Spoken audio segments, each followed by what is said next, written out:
Hello buddies, welcome to next video. ഈ പ്രാവശ്യം ഞങ്ങൾ പോകുന്നത് നോർത്തേൺ അയർലൻഡിലേക്കാണ്. അപ്പോൾ എഡിൻബറ എയർപോർട്ടാണ് നിങ്ങൾ കണ്ടുകൊണ്ടിരിക്കുന്നത്. അവിടുന്ന് ഒരു 40-45 മിനിറ്റ് ഫ്ലൈറ്റേ ഉള്ളൂ നോർത്തേൺ അയർലൻഡിലോട്ട്. നമ്മൾ ഈസി ജെറ്റ് വഴിയാണ് പോയത്.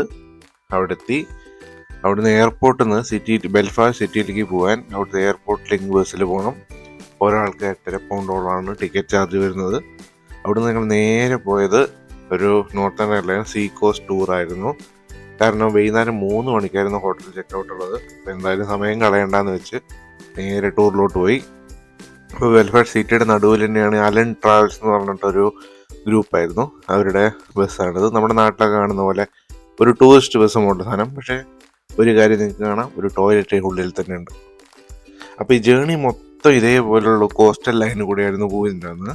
തിരിച്ചു വരുമ്പോൾ സിറ്റി കൂടെ വന്നേ. പക്ഷെ പോകുന്ന സൈഡ് മൊത്തം കോസ്റ്റ് കൂടെയാണ് പോകുന്നത്.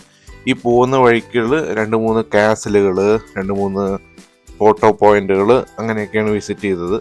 ഈ കാസിൽ എന്നൊക്കെ പറഞ്ഞു കഴിഞ്ഞാൽ ചില ഗെയിം ഓഫ് ത്രോൺസ് കാണുന്നവർക്ക് മനസ്സിലാവും.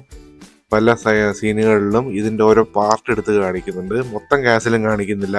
പക്ഷെ ഇതിൻ്റെ ഒരു ഗോപുരമോ അല്ലെങ്കിൽ ഒരു ടവറോ അങ്ങനെ എന്തെങ്കിലുമൊക്കെ എടുത്തിട്ട് കുറേ VFXകൾ അടിച്ചു കൂട്ടിയിട്ട് വേറൊരു കാസിലേക്ക് കാണിക്കും. അതാണ് സാധാരണ ചെയ്യാറ്. ഞങ്ങൾക്ക് ഈ ബസ്സിൻ്റെ ഡ്രൈവറാണ് ഇതിൻ്റെ കമൻറ്റേറ്ററും. അപ്പോൾ മൂപ്പര് കുറേ സ്ഥലങ്ങളെ പാസ് ചെയ്യുമ്പോൾ ഇങ്ങനെ പറഞ്ഞത് ഈ സീൻ ഇന്ന എപ്പിസോഡിൽ ഇന്ന സീനിലാണ് കാണിക്കുന്നത്. പക്ഷെ നിങ്ങൾക്ക് നേരിട്ട് കണ്ടാൽ മനസ്സിലാവില്ല. കാരണം അത്രത്തോളമാണ് VFX അടിച്ച് കയറ്റിയിരിക്കുന്നത് അതിലേക്ക്. അപ്പോൾ അത് ഞാൻ വരുന്ന വഴിക്ക് എക്സ്പ്ലെയിൻ ചെയ്യാം. അപ്പോൾ നിങ്ങൾക്ക് തന്നെ കമ്പയർ ചെയ്തിട്ട് മനസ്സിലാക്കാൻ പറ്റും. അപ്പോൾ ഇതൊരു കാസിലാണ്. ഇതേതാ സീന് വരുന്നതെന്ന് കറക്റ്റായിട്ട് എനിക്കറിയില്ല. പക്ഷേ മൂപ്പര് എന്തോ പറഞ്ഞിട്ടുണ്ടായിരുന്നു, എനിക്ക് മനസ്സിലായില്ല. അപ്പോൾ എന്തായാലും കാസിൽ കാണാൻ നല്ല ഭംഗിയുണ്ടായിരുന്നു. ഉള്ളിൽ പോയി. പക്ഷേ ഇവിടെ ഞങ്ങൾക്ക് ആ കൂടി തന്നത് 15 മിനിറ്റ് ആയിരുന്നു ഇവിടെ. അപ്പോൾ ജസ്റ്റ് ഒന്നുകൂടി പുറത്ത് ഓടിച്ച് കണ്ട് തിരിച്ചൊരു ചായയും കാപ്പിയും കുടിച്ച് അങ്ങനെ വീണ്ടും ബസ്സിലോട്ട് കയറി. പിന്നെയും സീനിക്കായിട്ടുള്ള റൂട്ടായിരുന്നു. അങ്ങ് ദൂരെ നിങ്ങൾക്കൊരു മല കാണാമല്ലോ. അതെവിടെയെന്ന് അറിയോ? അത് സ്കോട്ട്ലൻഡാണ്. അതായത് ഇപ്പോൾ നോർത്തേൺ അയർലൻഡാണ് ഞങ്ങൾ ആ കാണുന്നത്. ഇത് നോർത്തേൺ അയർലൻഡും ആ കാണുന്നത് സ്കോട്ട്ലൻഡുമാണ്. അപ്പോൾ ഏകദേശം 25 മൈലോളമാണ് ഈ സീ ഉള്ളത്, ആ മല വരെ. അപ്പോൾ അത് ക്രോസ് ചെയ്ത് കഴിഞ്ഞാൽ നമ്മൾ സ്കോട്ട്ലൻഡിലോട്ട് എത്തും. അപ്പോൾ നിങ്ങൾക്ക് കാണാം ഫുൾ സീ സൈഡ് റൂട്ടാണ്. പിന്നെ പണ്ട് ഫസ്റ്റ് വീഡിയോയിൽ ഞാൻ പറഞ്ഞില്ലേ, ഹൈലൻഡ്സിൽ പോയിട്ട് വീഡിയോയിൽ നമ്മൾ ഈ പ്രാവശ്യം ബസ്സിലാണ് പോയത്. പക്ഷേ ഇനി ഒരു പ്രാവശ്യം ഞാൻ നോർത്തേൺ അയർലൻഡിലോട്ട് പോവുകയാണെങ്കിൽ ഞാൻ കാറിലേ പോകുള്ളൂ. അത് ഷുവറാണ്. കാരണം നമുക്ക് പല സ്പോട്ടുകളും മിസ്സായിക്കൊണ്ടിരിക്കുകയാണ്. ഒന്നും ബസ് നിർത്തില്ല. അപ്പോൾ നമുക്ക് ഇറങ്ങി കാണാനും പറ്റില്ല. അപ്പോൾ നെക്സ്റ്റ് ടൈം ഓൾവേസ് കാർ.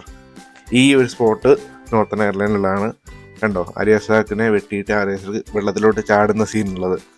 അപ്പോൾ നിങ്ങൾക്ക് കമ്പയർ ചെയ്ത് നോക്കാം. രണ്ടും കാണാൻ ഒരു ബന്ധം കാണുന്നില്ലല്ലോ. പക്ഷേ ഈ ഒരു പ്ലേസിൽ വെച്ചിട്ടാണ് ആ സീൻ ഷൂട്ട് ചെയ്തിരിക്കുന്നത്. ഇതേപോലെ കുറേ മൾട്ടിപ്പിൾ പ്ലേസസ് ഡ്രൈവർ പറഞ്ഞു ഇതാണ് ആ സ്പോട്ടെന്ന്. അപ്പോൾ നമുക്ക് കണ്ടവർക്ക് ചിലപ്പോൾ റിലേറ്റ് ചെയ്യാൻ പറ്റുമായിരിക്കും. നിങ്ങൾക്ക് റിലേറ്റ് ചെയ്യാൻ പറ്റുന്നുണ്ടോ? ഇനി ഏരിയ മൊത്തം ഒരു ബ്ലാക്ക് കൈൻഡ് ഓഫ് റോക്സ് ആണ് എല്ലാവിടെയും നോർത്തേൺ അയർലൻഡിൽ ഞങ്ങൾ കണ്ടത്. പച്ചപ്പാടങ്ങളും മലനിരകളും പിന്നെ ബ്ലാക്ക് റോക്കുകളും. മോസ്റ്റ്ലി എല്ലാ റോക്കുകളും ഇവിടെ പണ്ടത്തെ വോൾക്കാനിക് ഇറപ്ഷൻസ് കാരണം ഉണ്ടായ റോക്കുകളാണെന്ന് പറയപ്പെടുന്നത്. പിന്നെ ഇവിടെ ഒരു ഹോളിവുഡ് പ്ലേസ് ഉണ്ട് കേട്ടോ. അവിടെയാണ് കുറേ സെലിബ്രിറ്റീസ് താമസിക്കുന്നത്. ഇത് ഇവിടുത്തെ ഓൾഡസ്റ്റ് ബ്രിഡ്ജാണെന്നാണ് ഡ്രൈവർ പറഞ്ഞത്. പിന്നെ ഇപ്പം നമ്മൾ പോകുന്ന വഴിക്ക് അടിപൊളി സ്ഥലമുണ്ട്, ജയൻസ് കോസ്വേ എന്ന് പറഞ്ഞിട്ട്. അതും ഈ ഞാൻ പറഞ്ഞ പോലെ ലാവ കൊണ്ടുണ്ടായ റോക്കുകളാണ്. പക്ഷെ അത് കാണാൻ വേറൊരു ഷേപ്പും സംഭവങ്ങളൊക്കെയാണ്. അപ്പോൾ അത് നിങ്ങൾക്ക് വീഡിയോയിൽ കാണാം. നോർത്തേൺ അയർലൻഡ് വളരെ പോപ്പുലേഷൻ ഡെൻസിറ്റി കുറഞ്ഞ ഒരു സ്ഥലമാണ്. നിങ്ങൾക്ക് കാണാം വീടുകൾ തമ്മിലുള്ള ദൂരങ്ങളൊക്കെ ഭയങ്കര കൂടുതലാണ്. പിന്നെ ഓൾമോസ്റ്റ് എല്ലാ വീടുകളും നമ്മുടെ നാട്ടിലെ വീടുകൾ കാണുന്ന പോലെ വീടും പറമ്പും അങ്ങനെയുള്ളതാണ്. UK വന്ന് നോക്കി കഴിഞ്ഞാൽ ഒരു റോ ഹൗസ് പോലെ ആയിരിക്കും. ലൈക്ക് എല്ലാ വീടുകളും ബന്ധിപ്പിച്ചിട്ടായിരിക്കും. പക്ഷെ ഇവിടെ എല്ലാം സെപ്പറേറ്റ് വീടുകൾ വിത്ത് സറൗണ്ടിങ് സ്പേസ് ഒക്കെ ഉണ്ട്. UK പോലെയല്ല, ഭയങ്കരമായിട്ട് ഡെസേർട്ടഡ് ആയിട്ട് നമുക്ക് തോന്നുന്നു. UK എന്ന് വന്ന ആൾക്കാരൊക്കെ വന്ന് നോക്കിക്കഴിഞ്ഞാൽ ഫുള്ളി ഡെസേർട്ടഡ് ആയിട്ടുള്ളൊരു സ്ഥലം പോലെയാണ് തോന്നുന്നത്. ഇതൊരു സ്പോട്ടായിരുന്നു. ഇവിടെ ഒരു ഹാങ്ങിങ് ബ്രിഡ്ജ് ഉണ്ട്. അതും ഗെയിം ഓഫ് ത്രോൺസിലെ ഒരു സീനിൽ അവർ VFX അടിച്ച് കയറ്റി യൂസ് ചെയ്തിട്ടുണ്ട്. ആ സീൻ ഇപ്പം നിങ്ങൾക്ക് കുറച്ച് കഴിഞ്ഞാൽ കാണാം. ഇതാണ് ഗെയിം ഓഫ് ത്രോൺസിലെ ബ്രിഡ്ജ്. ഇതാണ് ഒറിജിനൽ ബ്രിഡ്ജ്. അത് കഴിഞ്ഞ് ഞങ്ങൾ ഒരു ലഞ്ച് ബ്രേക്ക് ഉണ്ടായിരുന്നു. അത് നിർത്തിയ സ്ഥലത്ത് എന്ന് പറഞ്ഞാൽ കിങ്സ് റോഡ് എന്ന് പറഞ്ഞ സ്ഥലമാണ്. അതും നിങ്ങൾക്ക് ഗെയിം ഓഫ് ത്രോൺസിൽ പലയിടത്തും കണ്ടിട്ടുണ്ടാവും. ആര്യ സ്റ്റാർക്ക് ഒരു ചെറിയ വാഗണിൽ പോയിട്ടുണ്ടായിരുന്ന സീനാണ്. അപ്പോൾ അവിടേക്ക് പോകുന്ന സ്ഥലം അടിപൊളിയാട്ടോ. ഡാർക്ക് ഹെഡ്ജസ് എന്നാണ് പറയുന്നത്. അത് ഞാൻ പറയാൻ കാരണം അത്രയും ഡെൻസ് ആയിട്ടാണ് ഇവിടെ മരങ്ങളുള്ളത്. അതുപോലെ ഉള്ളിലേക്ക് വെളിച്ചമൊന്നും വരില്ല. അങ്ങനെയാണ് ഡാർക്ക് ഹെഡ്ജസ് ഉള്ളത്. പക്ഷെ ഞങ്ങൾ പോയ സമയം ഒരുമാതിരി ഇല പൊഴിഞ്ഞ സമയമായതുകൊണ്ട് എല്ലാ മരത്തിലും ഒരുവിധം മരത്തിലൊന്നും ഇല ഉണ്ടായിരുന്നില്ല. അതുകൊണ്ട് എല്ലാ വെളിച്ചവും ഉള്ളിലേക്ക് വന്നിട്ടുണ്ടായിരുന്നു. ഇത് അപ്പോൾ കിങ്സ് റോഡിലോട്ടുള്ള വഴിയാണിത്. കിങ്സ് റോഡ് കുറച്ച് കഴിഞ്ഞാൽ കാണാൻ ഫുള്ള് മരം സറൗണ്ടിങ്സ് ആയിട്ട്. അത് കണ്ട ഉടനെ ഏതൊരു ഗെയിം ഓഫ് ത്രോൺസ് ഫാൻസിനും മനസ്സിലാവും അത് ഏതാ റോഡ്.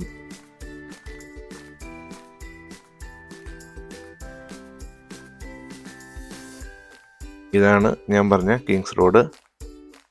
കണ്ടോ? പലർക്കും ഇപ്പോൾ മനസ്സിലായി ഉണ്ടാവുമല്ലോ. മനസ്സിലാവാത്തവർക്ക് അടുത്ത് ഞങ്ങളൊരു ക്ലിപ്പ് ഇടുന്നുണ്ട്, അപ്പം എന്തായാലും മനസ്സിലാവും. ഇപ്പം കത്തിക്കാണും, ഇപ്പം എന്തായാലും കത്തിക്കാണും. ഓക്കെ, അപ്പോൾ ഇതാണ് ആ ഗെയിം ഓഫ് ത്രോൺസിലെ സീന്. അവിടെ നമ്മൾ പറയണ പോലെ നല്ല 1 കോടി ആൾക്കാരുണ്ടായിരുന്നു. തൃശ്ശൂർ പൂരത്തിനുള്ള ആൾക്കാർ പോലെയായിരുന്നു അവിടെ ആൾക്കാരുണ്ടായിരുന്നത്. എൻ്റെ പല ഫ്രണ്ട്സും പോയിരുന്നപ്പോൾ അവിടെ ആരും ഉണ്ടായിരുന്നില്ല. അപ്പോൾ ഇഷ്ടം പോലെ ഫോട്ടോ അവർക്ക് എടുക്കാൻ പറ്റുമായിരുന്നു. പക്ഷെ ഞങ്ങൾ പോയ ടൈമിൽ ഭയങ്കര ക്രൗഡായിരുന്നു. പ്ലെയിൻ ആയിട്ടുള്ള ഫോട്ടോസ് ഒന്നും ഞങ്ങൾക്ക് കിട്ടിയില്ല.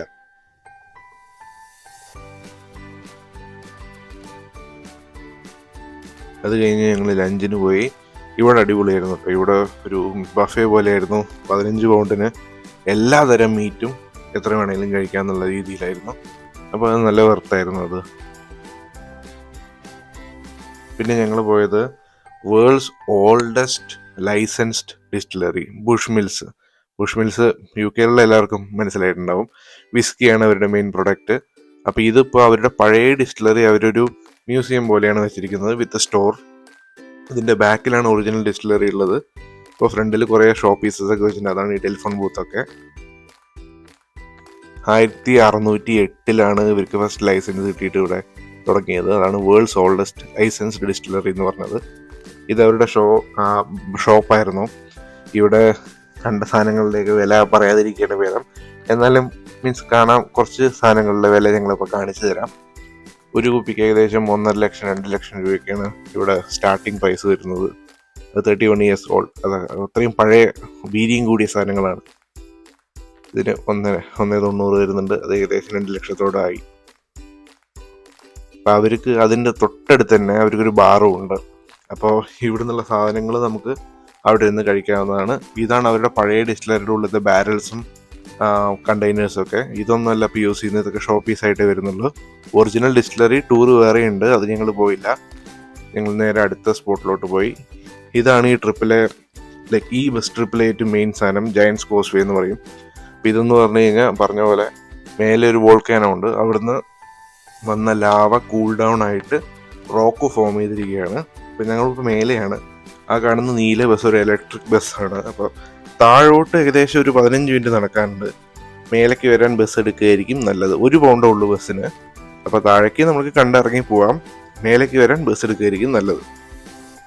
അപ്പോൾ നല്ല കാറ്റും നല്ല അടിപൊളി സ്ഥലമായിരുന്നു.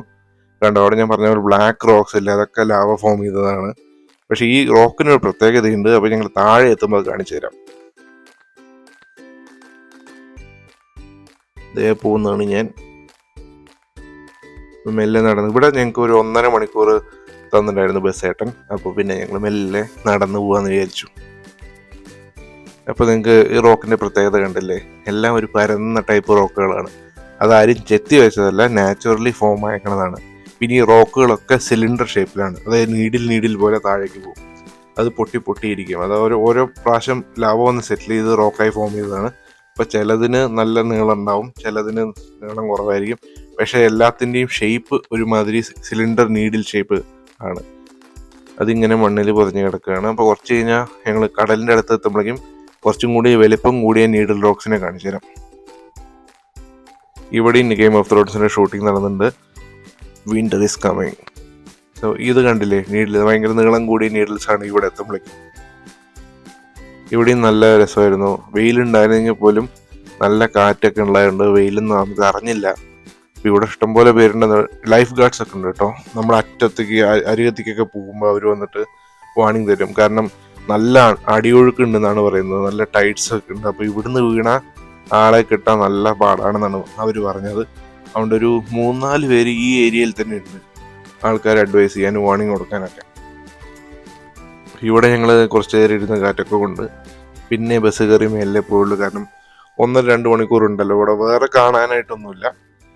ഇരുന്ന് റെസ്റ്റ് എടുത്ത് ഫോട്ടോ ഒക്കെ എടുത്ത് ആസ്വദിച്ച് കാറ്റൊക്കെ കൊണ്ട് പോവാം. അതുകൊണ്ടോ ഇവിടേക്കൊക്കെ വെള്ളം കയറുന്ന ഭാഗമാണ്, വൈകുന്നേരം ആകുമ്പോഴേക്കും അലയടിക്കുന്ന ഭാഗമാണ്, അതാണ് വെള്ളം സെറ്റിലായി കിടക്കുന്നത്.